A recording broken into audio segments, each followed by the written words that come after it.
दोस्तों, क्या आपने कभी सोचा है कि इंसान की असल दौलत क्या होती है? क्या वो सोना, चांदी और मालो दौलत है, या फिर वो वफा और साथ जो मुश्किल वक्त में साथ निभाए? आज की कहानी हम आपको एक ऐसे गरीब आदमी और उसके वफादार कुत्ते के बारे में सुनाएंगे जो साबित करते हैं कि असल दौलत इंसान के दिल और उसके रिश्तों में होती है। पुराने जमाने की बात है, एक छोटा सा गांव था जिसका नाम था सुंदरपुर। उस गांव के कोने में एक गरीब आदमी रहता था। नाम था रहमत। रहमत के पास ना खेत था, ना दुकान और ना ही कोई और जरिया। बस एक पुराना झोंपड़ा, दो फटे हुए कुर्ते और एक वफादार कुत्ता जिसका नाम था काला। काला का रंग वाकई काला था, लेकिन उसकी आंखें चमकती थीं और उसका दिल इंसान से भी ज्यादा साफ था। गांव के लोग कहते थे, रहमत तो अकेला है, मगर असल में उसका सबसे बड़ा साथी यही कुत्ता है। रहमत रोज सुबह निकलता, जंगल के कोने से लकड़ियां काटकर बाजार ले जाता। दिन भर की मेहनत के बाद थोड़ा अनाज मिलता, कभी चावल, कभी चने। शाम को घर आकर काला के साथ बैठकर खाना खाता। मगर गरीबी का ताना भी आसान नहीं था।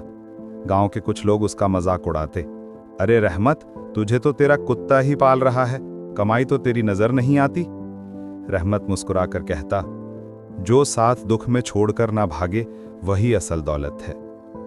एक दिन गांव में अफवाह फैली के पास के जंगल में चोर घूम रहे हैं। लोगों ने सुना कि उन्होंने रात को एक खेत लूट लिया है और अगले दिन बाजार के रास्ते पर भी देखे गए हैं। गांव वाले डर गए, मगर रहमत ने कहा, मैं डरने वाला कौन हूं। रात का अंधेरा गांव पर छा गया। चांद बादलों के पीछे छुप गया और हवा ऐसे चल रही थी जैसे पुरानी कहानियां सरगोशी कर रही हों। रहमत अपनी झोपड़ी के आंगन में बैठा रोटी का टुकड़ा और थोड़े से चने खा रहा था।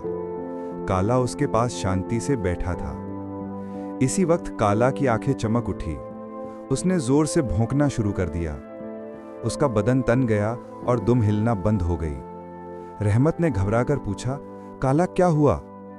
रहमत ने भी देखा, दो साए अंधेरे से निकलकर उसकी झोपड़ी की तरफ बढ़ रहे थे। उनके हाथों में छुरियां चमक रही थीं। एक चोर ने कहा, यही वो गरीब है, इसके पास जरूर कुछ माल छुपा होगा। दूसरा हंसा, इसका कुत्ता सिर्फ भौंकेगा, हम अपना काम कर लेंगे। लेकिन उन्हें क्या मालूम था कि काला सिर्फ कुत्ता नहीं, बल्कि जान से बढ़कर वफादार साथी है। जैसे ही चोर झोंपड़ी के करीब पहुंचे, काला शेर की तरह कूद पड़ा। उसने पहले चोर के बाजू में दांत गाड़ दिए। उसकी चीख रात के सन्नाटे को चीर गई। छुरी उसके हाथ से छूट गई। दूसरा चोर घबराकर रहमत पर झपटा, लेकिन रहमत ने पुराना डंडा घुमा दिया। काला ने दूसरे चोर के पांव को दबोचकर जमीन पर गिरा दिया। चोर जख्मी होकर भाग निकले। काला उनके पीछे दौड़ा, मगर रहमत ने कहा, रुक जा मेरे साथी, बस हो गया, तूने मेरा घर और जान बचा ली। रहमत ने जमीन पर देखा तो चोरों की गिराया हुआ एक पुराना जूते का थैला पड़ा था। उसे खोला तो अंदर पुराने सिक्के, चांदी के कंगन और कुछ सोना निकला। रहमत का दिल कांप गया। उसने आसमान की तरफ देखा। या अल्लाह, ये कैसा इम्तिहान है? क्या ये माल मेरा है या सिर्फ एक फितना? काला खामोश उसके पास बैठा था, जैसे उसकी आंखें कह रही हों कि इसके रास्ते से कमाओ, वरना ये सोना तुझे बर्बाद कर देगा। अगली सुबह रहमत वो थैला गांव के चौक में ले गया। सब लोग जमा हो गए। उसने कहा, ये माल मेरा नहीं, ये चोरों का है। जो गांव का है वो गांव को लुटाया जाए। सब हैरान रह गए। एक गरीब जो खुद अपनी रोटी के लिए मेहनत करता था, सोना देखकर भी उसे हाथ नहीं लगा रहा। बुजुर्ग ने कहा, रहमत, तू गरीब जरूर है, मगर तेरे दिल की दौलत सबसे बड़ी है। फैसला हुआ कि ये माल मस्जिद और गरीबों पर खर्च होगा। रहमत को इज्जत मिली। लोग उसकी बात को अहमियत देने लगे। मगर इज्जत के साथ दुश्मन भी आते हैं। गांव के कुछ लोगों के दिल में जलन पैदा हुई, खास तौर पर भोला दुकानदार। वो कहता, ये गरीब कहां से आ गया?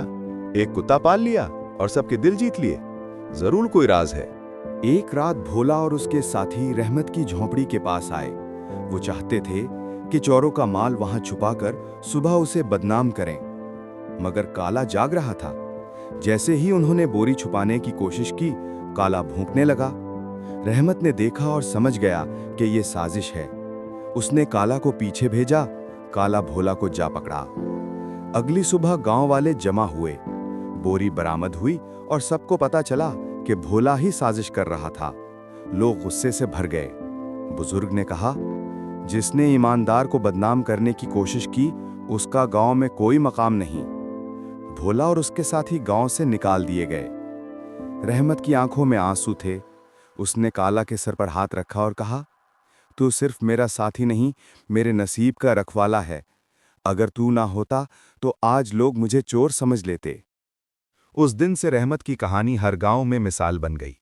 लोग कहते थे असल दौलत सोना या चांदी नहीं, बल्कि ईमानदारी और वफादारी है। रहमत की जिंदगी गरीब जरूर रही, मगर इज्जतदार बन गया। और काला, वो हर रोज रहमत के साथ रहता, खेतों में खेलता और खतरे के वक्त शेर की तरह उसके सामने खड़ा हो जाता। मोहतरम नाजरीन, मेरी ये वीडियो आपको पसंद आई होगी। मजीद वीडियो सुनने के लिए हमारे चैनल को लाइक करें, सब्सक्राइब करें।